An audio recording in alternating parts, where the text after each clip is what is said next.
Picture this. You didn't sleep last night. Not really. Maybe a flight, a deadline, a new baby, or just a mind that wouldn't switch off. And by the logic of every ordinary tired day, you should be dragging right now, foggy, slow, desperate for a nap, but you're not. You feel sharp. Ideas are arriving faster than you can write them down. Everything is a little funnier, a little brighter, a little more possible. You feel great. Here is the question almost nobody asks out loud. Was that one lost night just a bad night? Or was it the first domino? I'm Clara from Bipolar Clarity, and today I want to answer a question I get asked more than almost any other, honestly and without softening it. Can losing sleep, even a single hour at the wrong moment, actually tip a bipolar brain into mania? The short answer is yes. Not always, not for everyone, and not from one late night on its own. But for a vulnerable brain, sleep is not just a mirror that reflects your mood. It is a lever that can move it. And once you understand how that lever works, you stop being at its mercy. And by the end of this, I'm going to hand you a single test, one feeling, that tells you the morning after any rough night, whether you're fine or whether it's time to act. Keep that question in your back pocket. We'll get there. Let's start with the part that changes everything, because most people have the story backwards. When someone has a manic episode, the people around them say, "Of course they're not sleeping, they're manic." And that's true.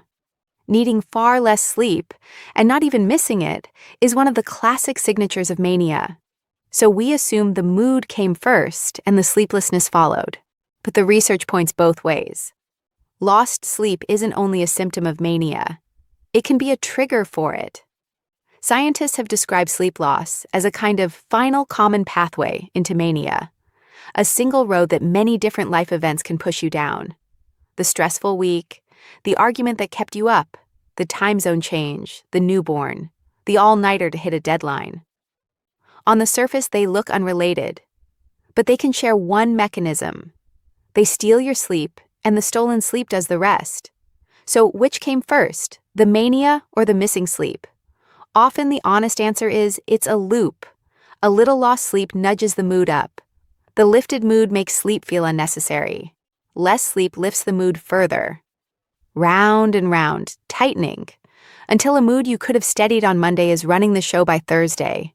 That's actually good news, because a loop has an entry point, and sleep is the one you can guard. To see why your sleep has this much power, you have to look at the engine underneath. At its core, bipolar disorder behaves like a condition of rhythm.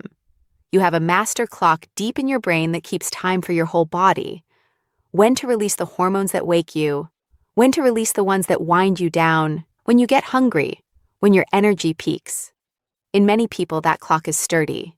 In a bipolar brain, it tends to be exquisitely sensitive, a high-precision instrument that keeps beautiful time when it's set right, and drifts fast when it isn't. Now, what sets that clock? Not just darkness and light. Researchers who built one of the leading models of mood disorders, the social rhythm theory behind interpersonal and social rhythm therapy, noticed something. Our clocks are also set by the ordinary anchors of daily life. The time you get up, the time you eat, the time you leave for work, the time you talk to another human being. They gave these anchors a name, Timekeepers. Your body reads them and stays in sync. And they name the opposite too, the disruptions. A time zone jump, a night shift, a new baby, a crisis, a schedule blown apart, time disturbers. And their central finding was this. In people vulnerable to mood disorders, it was often the loss of the timekeepers, or the arrival of a time disturber, that opened the door to a new episode, depression or mania. Sleep is the most powerful timekeeper of them all. So when sleep goes, the clock doesn't just lose an hour, it can lose its footing. Let me make that concrete because vulnerability sounds abstract until you see it happen. In the clinical literature, there's a woman. I'll use the name her therapist used, Jill. For most of her life, she was well. A warm, orderly upbringing, enough sleep, a steady routine. All of it quietly protected her. And then came the one challenge her system couldn't absorb. A new baby. The sleep loss and the biological upheaval of new parenthood together were enough to bring a hidden bipolar illness fully into the open for the first time. That's not a story about weakness, it's a story about a threshold. Most of the time, your defenses hold. But certain moments load the dice, and they're worth knowing by name, so you can see them coming. Crossing time zones, especially flying east, which shortens your night. The clock change in spring, when the whole country loses an hour overnight. A new baby, shift work and rotating schedules. The all-nighter for a deadline or an exam. And the sneaky one, a single thrilling night, a great party, a new romance, a burst of creative fire at 2 a.m. that feels wonderful and quietly robs you of sleep at the same time. None of these guarantee an episode. But if you already know your brain is sensitive, these are the windows to protect most fiercely. Now, here's the test I promised you at the start. This is the single most useful thing in the whole video. So if you remember nothing else, remember this. It's the one feeling that separates a bad night from a warning sign. Everybody loses sleep sometimes. The question is how you feel the next day. If you lost sleep and you feel tired, heavy, foggy, slow, craving a nap, that is the ordinary healthy response. Annoying, but safe. Your body is asking for what it's owed. But if you lost sleep and you feel the opposite, wired, bright, faster, like you need less sleep and you're glad about it, pay attention. That is not a lucky break. In a bipolar brain, feeling energized by sleep loss can be an early flag that the lever is starting to move.